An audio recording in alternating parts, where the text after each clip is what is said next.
Sinasabing sa tulong ng mga big boss ng Pogo at iba pa nilang kanegosyo o kasosyo sa negosyo, nakaalis ng Pilipinas sina dating Mayor Alice Guo at kanyang mga kasamahan. Bukod dyan, naghihinala si Senator Sherwin Gatchalian na pinagtakpan ng ilang otoridad ang pagtakas ni Guo. Nasa frontline ng balitang yan, si Camille Samonte. Hanggang ngayon, hindi pa rin tiyak kung paano nakalabas ng bansa si dating Bamban Tarlac Mayor Alice Guo. Ayon sa foreign immigration counterparts, galing na pala ng Bali, Indonesia si Guo bago pa makarating sa Malaysia noong July 18. July 21 naman nang nakuhanan siya sa Kuala Lumpur Airport.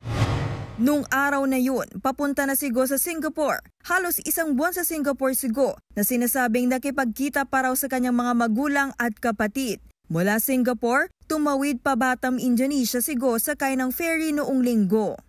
Wala pa tayong definite information on how they were able to depart.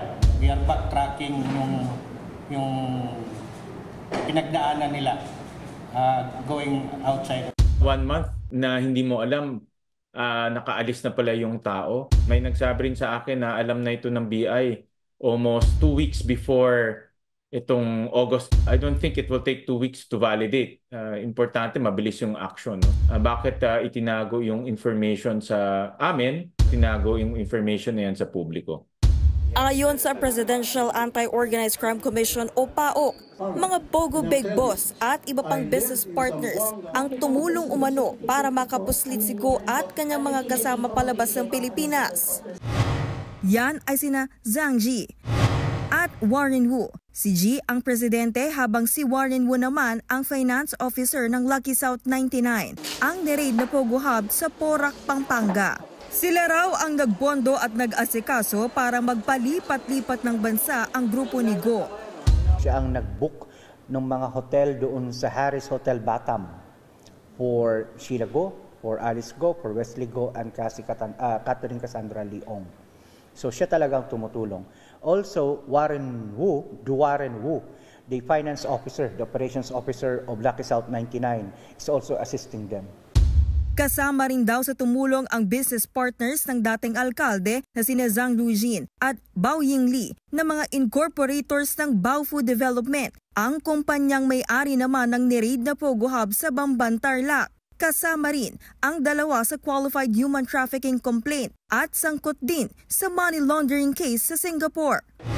Ayon pa sa PAOK, kumikilos na ang grupo para makuha ang pera nila mula sa mga niraid na Pogo. Ang ginagawa na po nila ngayon is purely money laundering, how to be able to get their finances, so to speak. Kung hindi pa natin na-freeze, na hindi pa natin alam kung nasaan ang mga ito. Mahalaga raw na agad mahuli si Alice Guo bago pa ito makalipat sa iba pang bansa. Kaya ang iniiwasan po ngayon ng PAOK sa pagtulungan natin sa immigration ng Indonesia, Malaysia, and Singapore, even Thailand, ay hindi makatawid ito si Alice Guo papunta ng Cambodia into the Golden Triangle. Kasi pag nakapasok na po yan ng Cambodia, Laos, Myanmar, endgame. Hirapan na tayong kunin po ang mga yan. Sa ngayon, nasa Batam, Indonesia pa rin daw si Alice Guo. Nag-request na ang PAOK sa Interpol na mailagay siya sa Blue Notice. Iniimbisigahan din ng PAOK kung may taga-gobyernong tumulong kay Guo para lumago ang Pogo Hub. Imposibleng wala hong mga kaanib ng mga miyembro ng gobyerno na tumulong po sa kanila, former or current. Kaya nga pang panawagan ng Presidente, heads will roll, former or current. At lalo na po, hindi po ako spy. Nagbabalita mula sa Frontline, Camille Samonte, News 5. Mga kapatid, Lucy Cruz Valdez po, maging maalam at may pakialam sa mga napapanahong balita sa bansa.